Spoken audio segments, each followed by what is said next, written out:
The following day, the birds were sitting on the branches of the trees chirping, rabbits were running around, and spiders were making webs. While Arthur was sleeping in his sleeping bag, he suddenly felt that Sylvia was sitting on him while sleeping. Calls out her name, says she was too heavy to be sleeping on him. Arthur pops, and when he opens his eyes, he is scared to see this beast whose mouth and nose are flowing and sitting on him. Arthur sees the beast in a sleepy state, and Arthur quickly gets up, shouting while the beast falls backward. Then Beast runs away and angrily sits up. Then, sitting up there in a sleeping bag, he sniffed. He looked ahead, and the fish were being steamed on the fire. As he looked toward the fishes, Jasmine wiped her face with the towel, standing beside the rock, saying she enjoyed the little comedy show. Arthur turned his head and looked toward her, and she stood behind him, wishing him good morning. Arthur rubbed his eyes, answering morning Jasmine. She should have woken him up so he could help with the morning chores. Looking toward him, Jasmine rubbed her back with the towel and answered that he had tried talking him up, but he wouldn't budge. Arthur scratched his head, saying sorry, it's his bad habit. After this, Jasmine placed a towel on her shoulder, looked toward him, set her shirt, says since he is awake now, let's eat, and ask his bond if she will be joining them. Arthur, with a smiley face, answers okay. Then he closes his eyes and telepathically connects to Sylvia, asking her to come and eat with them, but she is far from them while eating. The beast answers him she has food.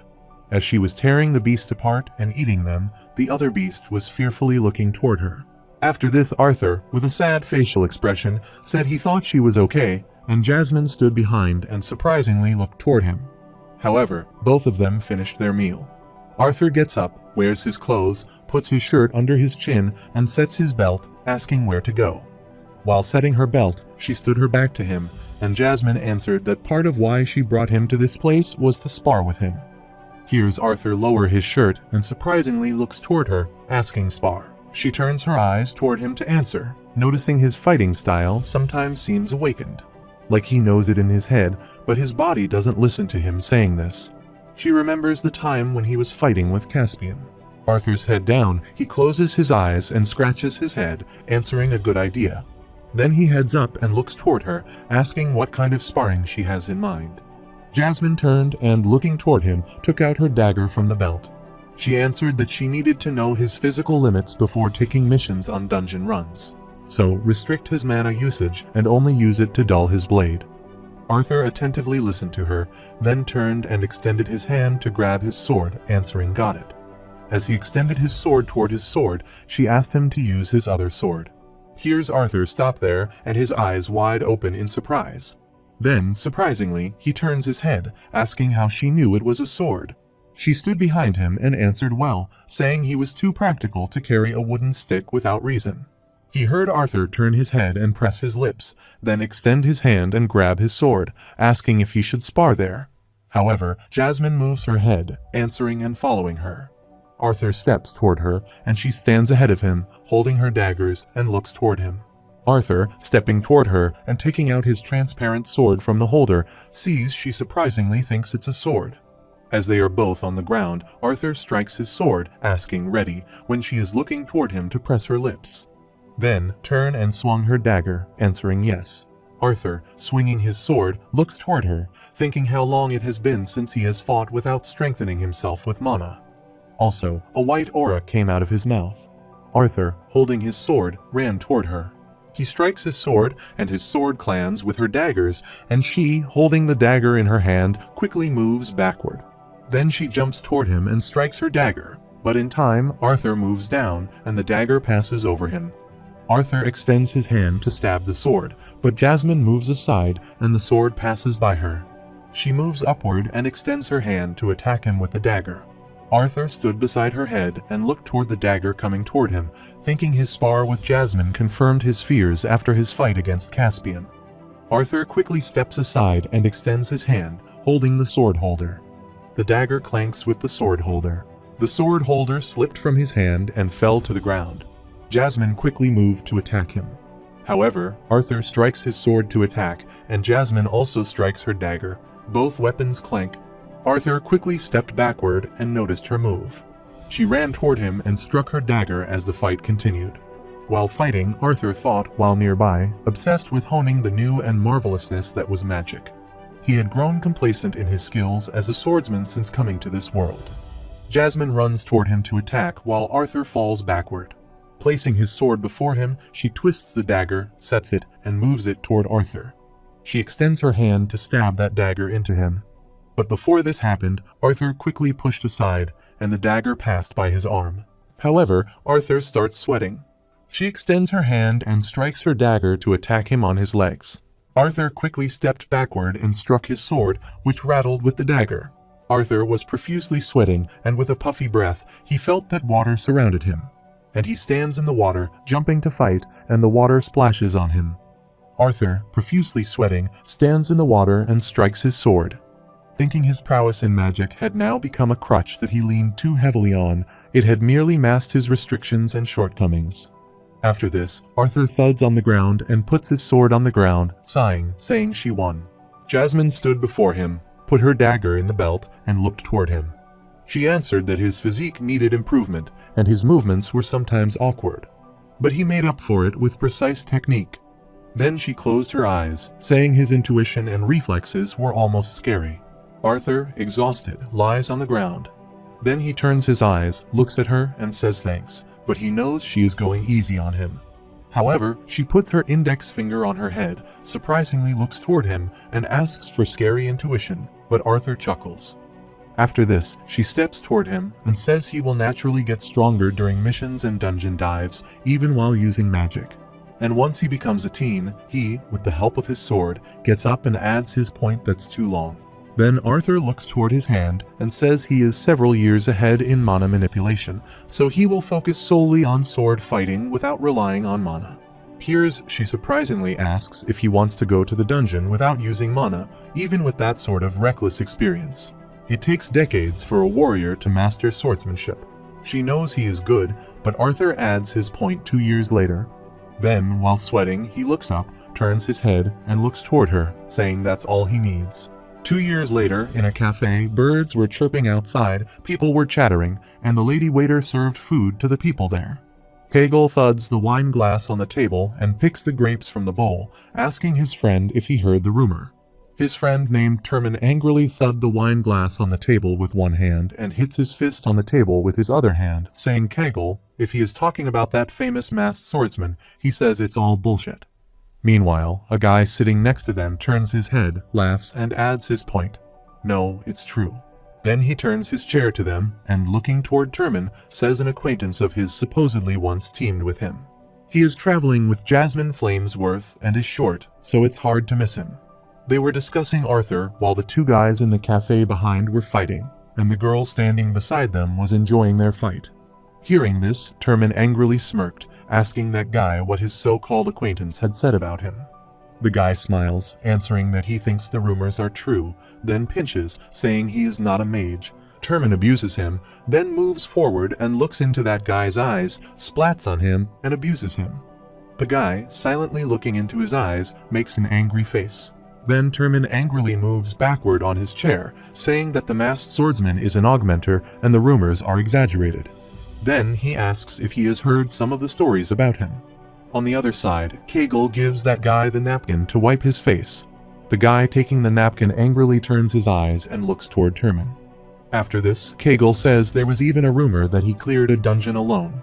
Termin surprisingly asks if that is even possible. Kegel answers B-class augmenters can't do that, even if it's a low-level dungeon. Termin, looking toward him, asks, and he expects him to believe an ordinary swordsman can. Kegel, holding the grape in his hand, winked, answering yes, he would take some of those rumors with a pinch of salt. Kegel stares at the grape and smiles, saying remember that Jasmine Flamesworth is with him, then he asks, and she probably helped him inside. Termin, holding the wiped mug, calls the waitress, then angrily looks toward Kegel, smirks, answering. Right, he is telling him Skullnubs that Swordman is probably not even that strong. Then he angrily gets up from the stool, saying half those rumors are perhaps about Flamesworth. Then he asks some half-wit warrior calling himself a swordsman. Then he raises his hand, holding the wine glass and squeezing his eyes, saying bring him there. He will take him on any day. Then he angrily looks around, asking the waitress where his drink is. While Kegel is drinking, he stares at the glass, thinking he still can't believe how hot of a topic masked sorters are these days. According to some stories, he was Jasmine Flamesworth's apprentice, even though that was far-fetched. But the most ridiculous one was that not only did he place in B class straight out of his rank exam, but he recently moved up to a class. After this, Kugel gulps the wine, and Termin forcefully grabs that guy's neck and makes him drink wine while the wine is falling out of his mouth. After gulping the wine, Kugel clacks the glass on the table and angrily looks aside, thinking if that's true, he would be a class after only 2 years since starting his career. Then he squeezes his eyes and looks toward his hand, thinking that there he is, a borderline C-class adventurer who failed the exam to move up for the past 3 years. Then he turns his head and looks toward Termin, who is bothering the people sitting there in the cafe, and thinks that it makes sense that Termin is pissed. He is a veteran B-class augmenter. After all, that masked swordsman must be a pretty big sore spot for that inflated pride of his. Meanwhile, the cafe door creak, everyone in the cafe turns their head and looks toward the door as soon as Kugel looks toward the guy that enters the cafe. He gets scared and starts sweating, and this boy is nobody else but Arthur, who gets there holding his sword, and his hair is tied back in a ponytail. Arthur, wearing a mask, stands at the door, putting his hand on the door to push it. Sees him there, Termin smiles and throws the wine glass on the floor. He takes out his sword from the sword belt and looks toward Arthur, saying, "Well, speak of the devil." Arthur silently stood in the cafe, and Termin, holding his sword, said it was the little swordsman everyone was chatting about. Kugel was in shock, his mouth and eyes wide open, and he put his hand on his heart and looked toward Arthur. Then, looking toward him, he, with a scary face, gulps, thinking it's the masked swordsman, the one they would been talking about, the very cause of all the crazy rumors there in the flesh. Termin, holding his sword, steps toward Arthur, and he also sees Kugel shout and extend his hand, calling Termin's name and asking what he is trying to do. Termin threw the sword on the floor and slightly bent before Arthur smirked, asking where his pretty little guardian was. Arthur doesn't notice him and silently passes by him. Termin gets surprised, and looking ahead, he asks if she is off. Then he smiles and turns to abuse Arthur, asking if he is ignoring him. Then, putting his hand on his face, he laughs. Termin stood behind Arthur, struck his sword, and asked, just because he got a bit famous from those rumors, he thought he was better than him. A guy in a cafe stood behind Termin, fearfully shouted, "Calm down." He knew he was not allowed to kill anyone in there. Termin strikes his sword to cut Arthur's head. Suddenly, a light explosion occurs and something breaks and falls around. However, the people there shouted and ran toward the exit door. Termin stands there with a smiley face as the light and smoke end. Suddenly, he gets scared and sweats, asking what his sword was hit on the floor, and Arthur stands beside the sword. The floor was cracked and smoke was circulating them. Termin stood holding his sword handle, thinking, did he dodge, and did he miss? Arthur turns his head and glares at him. Termin angrily looks toward him and grits his teeth. Then he extends his hand and moves his sword upward, shouting a light emanating from the sword, spreading it everywhere he swings its word. Termin strikes his sword to attack Arthur, but Arthur dodges his every attack. Termin swings his sword, and Arthur moves quickly from one side to another.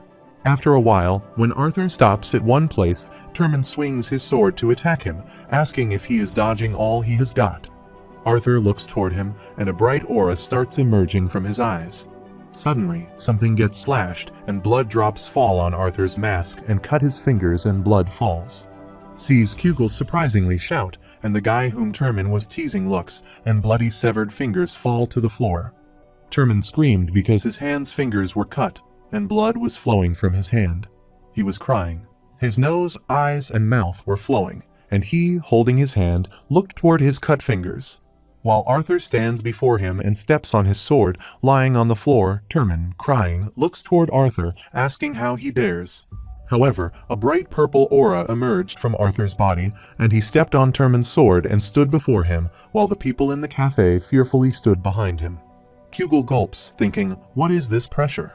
Termin angrily looks toward Arthur, head up with flowing eyes, nose, and mouth. Arthur stood before him, holding his sword to ask if he was done. Then Arthur moved toward the counter. Kugel stepped toward Termin and shouted, asking his friend to get a bag of ice for his fingers so they could still reattach them with an emitter while Termin sat on the cracked floor, holding his hand, crying. The people in the cafe are scared by Arthur's presence. He moves toward the counter and puts the coin, asking the waitress if a sack of rations should be under the name note. The waitress, fearfully looking toward the coins, answers yes, she will get that for him right away, sir. Arthur gets his rations bag and moves toward the exit door. Some people stand there watching him, and some look toward Kubel and his friend sitting near Termin on the floor. Arthur descended the stairs and moved toward the horses. Jasmine awaited him.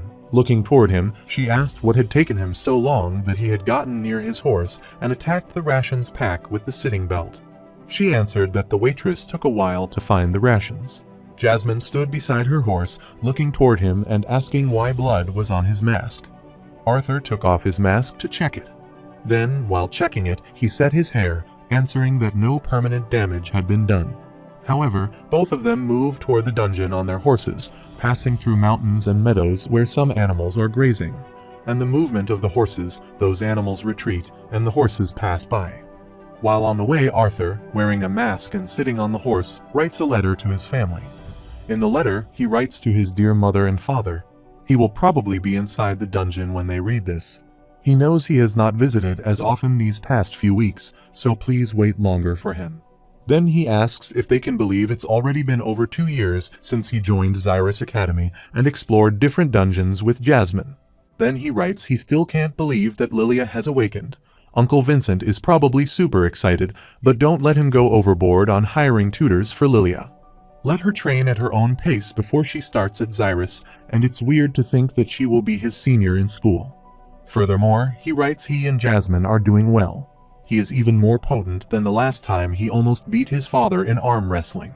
He just broke through to the light orange stage, and Jasmine is still helping him with conditioning and teaching him what she knows about wind magic.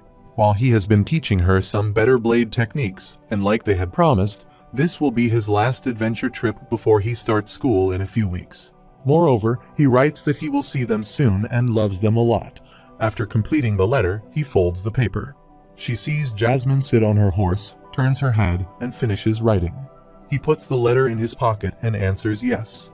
The stable master said he would get the letter mailed once the horses returned to him. Jasmine says Roran trains all his horses to return to his stable, so there is no need to worry. Arthur answers she is right. It's more dangerous for them to be waiting for them outside the dungeon. Jasmine, looking toward him, adds her point the team they are dungeon delving with is probably waiting for them. Then she asks if Sylvia will be coming, and he shakes his head in response. After this, Arthur, looking aside, says that she is communicating with him and has grown wise enough to send more detailed messages. But Sylvia still refuses to see them until she is ready. Then, with a sad face, he says whatever that means. As he was about to complete his sentence, she said she probably wanted to get as strong as she could before he started school. Furthermore, she says let's focus on their mission, and they should hurry. However, the horses trot, and finally, they both arrive at their destination after a long journey. As soon as they come, a group of people sit outside the dungeon on stones beside the hill, and those people were waiting for them to see them there. A guy said, "Look," and the other one stood beside him, adding they were there. After this, both dismounted from their respective horses, and Arthur stood beside his horse, which was setting its seat. Meanwhile, Lucas gets there, saying he guesses they are stuck with more augmenters, and hears Arthur surprisingly turn his eyes to look back.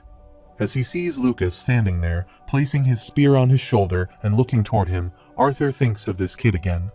However, a strong, muscular man gets there from behind and, putting his weapon on his shoulder, says they are the last ones who signed up. Arthur and Jasmine turn and look toward that man while Lucas stands behind folded arms, ignoring that man. After this, the man looking toward Arthur says it's good to have him let him introduce him to the party. He shakes hands with Arthur, and while grabbing Arthur's hand, he blushes, saying a firm handshake. He guesses some of the rumors about the masked swordman are true. After this, he places his weapon on the ground and stands up with his arm on the pole. Then, looking toward both Arthur and Jasmine, he, with a smiley face, introduces himself as Reginald Bastian, and he is a class augmenter. Furthermore, he says he has an earth attribute, a solid yellow core. Then he turns his head and looks toward arrogant Lucas. He says he seems to be already familiar with Lucas Wykes. He is a class dark yellow conjurer specializing in fire. As Reginald introduces them to Lucas, Lucas turns his eyes and looks at them arrogantly. However, Reginald introduces them to a healthy man sitting on the stone looking toward him. Reginald says that Creole Masser is a water attributes augmenter and he will be their tank. Creole Masser, looking toward them both, raises his hand and asks them howdy. Then Reginald turns and, looking toward a boy, says he is as if he were about to complete his sentence. Arthur recognized him and thought he was the other candidate's place in B rank back then. What was his name again? The boy, looking toward them, tells them his name, Elijah Knight. Then he gets up and, putting his hand on his chest, says a class dark orange conjurer, a single specialization on Earth. After this, a man sitting beside Elijah, holding his wand, gets up from the stone, saying he is Oliver Hembit, and a class dark yellow stage conjurer, and he is an emitter deviant, specializing in healing hard. Arthur thinks it sounds a bit cocky, but it's reassuring to have an emitter. Meanwhile, a girl brushing his legs gets up, saying it's her turn. Then, with a happy face, she says her name is Samantha Tempest. She is a dark yellow stage, a class conjurer with a single specialization in water. Then she moves toward Arthur, slightly bent before him because his height is short. Then, smiling, she blushes, saying she heard a lot about him, Mr. Swordman. Please take care of her. While Oliver stood behind Samantha, looking toward her back, she blushed, and Arthur heard this. Looking toward Samantha, she was surprised. Meanwhile, a guy wearing armor steps toward them, and Reginald, looking toward him, says this is Brauld Landon. Brauld, with a smile on his face, says nice to meet them too. Then he comes close to them and handshakes with Arthur and Jasmine. While shaking hands with them, he smiles, saying he has just become an A-class light yellow stage augmenter and is a fire attribute. Here's Reginald stood beside, winked, then Brauld smiled and closed his eyes, saying he would lead them today. Then, looking at them both, he asked if they could share a word. However, Jasmine speaks and briefly introduces herself, saying she is Jasmine's light yellow stage A-class augmenter wind attributes dual swords. He hears Brauld smile and adds that he is glad to have another A-class in the group. After this, Arthur briefly introduces himself, saying he is a light orange stage, a class augmenter fire attributes. He hears Samantha come to him asking for fire attributes. She heard that he didn't have any elemental affinities.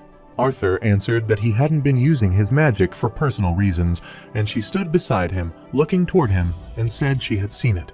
After this, Brauld surprisingly looks toward Arthur's bag, which he places on his shoulder, and asks if he sees that they both still have their bags out. Do they too not have dimension rings? Both Arthur and Jasmine close their eyes and shake their head. Then Brauld turned his eyes, looking toward Lucas, who stood at his back. Then, putting his hand on his mouth, he asked Lucas. As he is about to complete his sentence, Lucas angrily looks toward him, grits his teeth, and answers, asking Oliver, not him. He is full. With a tired facial expression, Oliver adds that he is holding on to Miss Samantha's belongings. Elijah raises his hand and says he still has some room in him. Arthur surprisingly looks toward him, and Brauld smiles, saying that's great. After this, Elijah comes to Arthur, and Jasmine extends his hand, on which he wears his dimension ring and absorbs their accessories. As he was absorbing their accessories, Arthur looked toward him, thinking of Lucas. He expected to feel even Elijah had a dimension ring. Because the technology was left behind by the same ancient mages that built the floating city of Xyrus, even the one with smaller storage spaces goes for thousands of gold. After absorbing their accessories, Elijah pressed his hand and asked them if that was all. Arthur answered yes, thinking that was all. Then he thanked Elijah for his help, and in response, Elijah smiled. Then he turned and moved from there while Arthur, Jasmine, and Brauld stood behind, looking toward him. After this, Brauld says it seems like they are all ready then, moving toward the dungeon entrance cave. He says, let's head in. After this, they all, holding their weapons, climb the stairs. Brauld is ahead of them, and they all step after him. Suddenly, the water drips from the roof onto the ground, and they all don't notice the water and keep stepping ahead as soon as the water drops drip on Brauld's shoulder. With his hand holding his sword, he stops, opens his index and middle fingers, and signals them to stop there. They all stop there, and he stands with his back to them and says they are almost at the first level of the dungeon. Stay on guard. After this, they all step ahead and pass the stairs while steeping ahead. On the way, Lucas, looking around, asks what this is. There is not a single beast there. Then Brauld, looking toward the empty cave ahead of them, says it's strange they all keep stepping ahead. Suddenly, a stone falls from the roof and thuds aside them on the ground, hearing the sound of the falling stone. They all stop there, turn their head, and look toward that stone. Brauld understands something is wrong, and he looks up toward the roof. As soon as he looks up, he is surprised to see thousands of monster bat runners. Brauld raised his voice. Bat runners and the bat monster flew toward them to attack them. Oliver stood there, head up, and fearfully looked toward the monster approaching him. The monsters were about to attack him, but before they attacked, Jasmine, twirling her dagger, ran toward him, saying, "Get down." Jasmine twirls her dagger, creates her wind magic, and splashes those bat monsters. Oliver jumps down, and Creole Master gets his shield before him. The bat monster hits the shield and slams on the ground. Braid clangs his sword with his shield and raises his voice to get information. With his wand in hand, Oliver gets up and creates the magic, shouting resilience augmentation. Oliver stood between them, holding his magic wand, while all the other team members surrounded him, holding their weapons, and the bat monster also surrounds them to attack them. The bat monster runs toward Reginald, and he smashes and splashes the monster with his weapon. Elijah created his magic with his hand while the bat monsters were screeching toward him. He covered the stones on the ground with his wind magic and threw them toward the bat monsters. The stone pierces from the bat monster's stomach, and they all get sliced. Brauld, while slashing the beast with his sword, raises his voice. Team, they all kill the monster with their magic and skill and turn their head to listen to him. Brauld raises his voice. There is no point in killing them to save their mana and stamina. Lucas thuds his spear on the ground, and with his magic, he creates a fire cyclone. He sees Arthur striking his sword and killing the monster. Surprisingly, he asks who that fire cyclone bursts, and all the bat monsters scream in that fire, and their bodies finish. After this, Brauld stabbed his sword into the monster's head and grabbed Lucas with his shirt, asking what he just said. Don't waste his mana on them. That was overkill. Then he angrily looks toward Lucas and grits his teeth, saying he knows what kind of dungeon this is. Lucas angrily looks toward him and grits his teeth. Lucas yanks and frees himself from Brauld, then angrily turns, asking what the problem is. He kills them quickly so that everyone else can save their mana. Braid silently looks toward him, closes his eyes, and shakes his head. Then he pulls back his sword from the dead monster's head. Then he orders his team members, let's hurry before they are up on their feet again. Arthur stands aside, surprisingly looking toward Brauld, and then they all turn and move from there. While the bat monsters lying there were trembling and scree, their broken body halves move toward them to attack. They all turn and run from there while Creole quickly turns and pushes his shield. Oliver, also holding his wands, looks toward the bat monster approaching them. However, this dungeon was infamous for its mysterious inhabitants who had escaped the grasp of death and could no longer be killed. With no mana core able to be harvested by adventurers and no end to the fruitless fighting, there was a reason why the first explorers of this dungeon named this place the Dire Tombs. As the bat monster corpse ran toward them, screeching to attack them, Creole, holding his shield, shouted, and Elijah stood behind him, attacked the monster with his wind magic, and crunched them. After this, they all move from there, and while passing through the dark cave, Brauld, Arthur, and Lucas create a fireball on their hands for light. Brauld notices a hidden entrance ahead of them. He tells them this is where he would mark the secret entrance he found last time. Here's, both Arthur and Jasmine turn their head, and Arthur, looking aside, thinks finally the reason they came to this condemned dungeon. After this, Brauld, pointing up toward the wall, asks Elijah if he can create some handholds. Elijah uses his wind magic to grind the handholds on the wall. Brauld, with that handhold, climbs the wall, and then they all climb the wall after him. Samantha tries to climb the wall, but doesn't see Oliver standing on the wall, grabbing handholds and extending his hand toward her to help her. However, they all allow their companions to climb the wall and arrive on the cliff. Looking ahead, Brauld, holding the fireball in his hand, says he would only make it to the next floor before he decided to return with the team. He then says there is no telling what will be at the bottom, but he believes the artifact responsible for allowing those bat runners to reanimate might be there. He hears Creole brushing his legs and says he is good as long as he gets his fair cut of the gold after selling whatever treasures are down there. Brauld looks toward him and laughs, answering, of course. Creole then turns, saying then let go. He, holding the fireball, steps ahead and his team members step after him. However, they keep stepping ahead and suddenly something sticks to Oliver's shoes. He sees Oliver stop there and turns his leg upward. Arthur held the fireball beside him and noticed something stuck in Oliver's shoes. They keep stepping ahead while on the way. Samantha feels hot and fans herself with her hands by turning up the collar of her shirt. She sees Oliver standing beside her, turns a little forward, blushes, and looks toward her.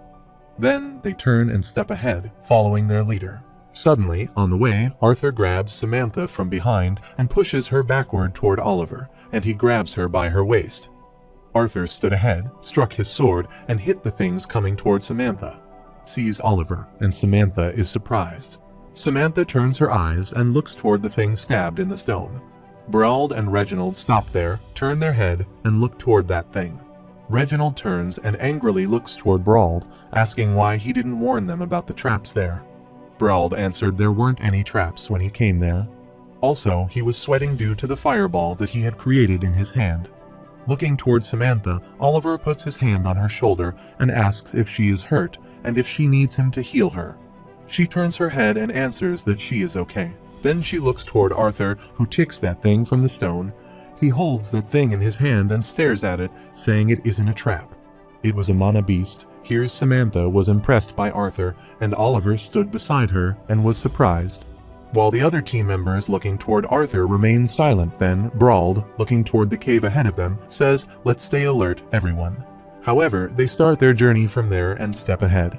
They all sweat due to the fireball's heat and the enclosed space.